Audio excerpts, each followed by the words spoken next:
क्या आप जानते हैं कि पृथ्वी पर मनुष्य कैसे आए और उन्होंने जीवन यापन कैसे किया? मनुष्य सभ्यता के आदिकाल से ही ये सोचता आया है कि धरती पर जीवन कहाँ से आया है। आखिर ये तरह तरह के जीव जंतु कैसे बने? ये सवाल कि पृथ्वी पर जीवन की शुरुआत कब और कैसे हुई, वैज्ञानिकों को आज भी अनसुलझी पहेली लगती है। इस सवाल का जवाब जीवन को लेकर हमारा समूचा जो दृष्टिकोण है वो बदलने में सक्षम है। आर्कियोलॉजिस्ट का अनुमान है कि धरती पर सबसे पहले मनुष्य जैसे लोग आज से लगभग 53 लाख वर्ष पूर्व प्रकट हुए थे। धीरे धीरे कई प्रकार के मानव धरती पर अस्तित्व में आए, परंतु कुछ समय के पश्चात वह लुप्त हो गए। आज का मानव लगभग 2 लाख वर्ष पूर्व पृथ्वी पर अस्तित्व में आया था। मानव जीवन के इस लंबे काल में मनुष्य पौधे और फल खाकर या फिर शिकार करके अपना पेट पाल लेता था। इस वीडियो में हम धरती पर मनुष्य का जन्म कैसे हुआ और कब हुआ से लेकर उसके विकास की बातें करेंगे। मनुष्य सभ्यता के आदिकाल से ही यह सोचता आया है कि धरती पर जीवन कहाँ से आया। आखिर ये तरह तरह के जीव जंतु कैसे बने, कि पृथ्वी पर जीवन की शुरुआत कब और कैसे हुई। विज्ञान आज भी इसको ढूंढ नहीं पा रहा। इस सवाल का जवाब जीवन को लेकर हमेशा एक खलबली मचा के रखता है।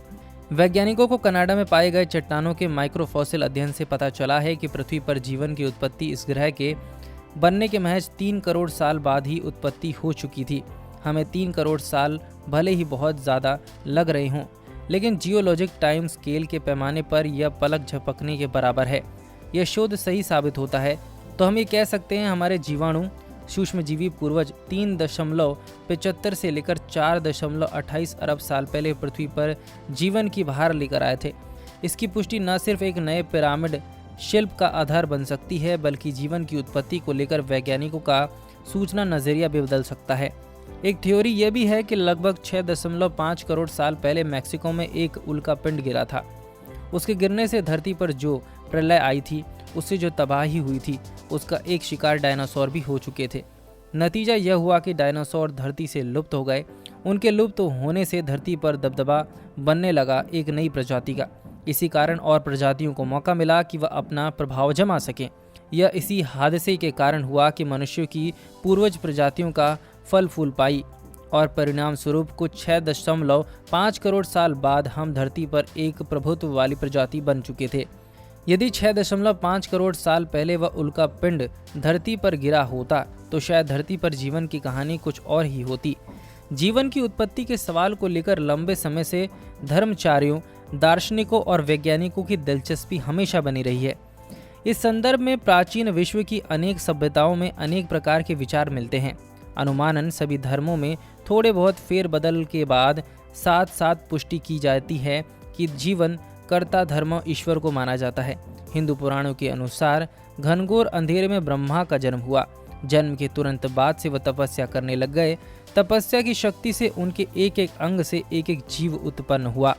ईसाइयों के धर्म ग्रंथ बाइबल में लिखा हुआ कि लगभग 6000 साल पहले किसी एक शुद्ध दिन ईश्वर ने विश्व की सभी प्रजातियों को एक झटके में बना दिया था।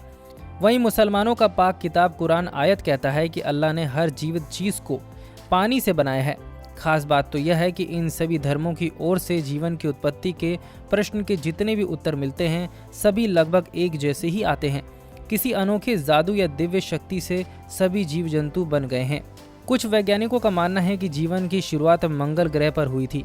मंगल ग्रह पर एक बड़े ही सूक्ष्म ग्रह के टकराने से चट्टान बाहरी अंतरिक्ष में उड़ गई और अंततः पृथ्वी पर आ गई। यदि जीवन अंतरिक्ष की यात्रा से बच सकता था तो यह पृथ्वी पर उतरने पर जीवन रहने का कोई अस्तित्व खोज सकता था। इस सिद्धांत को अभी साबित नहीं किया जा सकता, क्योंकि हम समय में पीछे जाकर यह नहीं देख सकते कि पृथ्वी पर जीवन कैसे शुरू हुआ था। लेकिन अगर वैज्ञानिक किसी दूसरी दुनिया में जीवन को खोज लेते हैं तो उन एलियंस का अध्ययन करने से वैज्ञानिकों को यह पता लग सकता है कि कौन सा सिद्धांत सही है। दोस्तों, आपको ये जानकारी कैसी लगी हमें कमेंट सेक्शन में ज़रूर बताएं और इस वीडियो को लाइक ज़रूर करें और ऐसी ही वीडियोस देखने के लिए हमारे पेज को फॉलो कर लीजिए।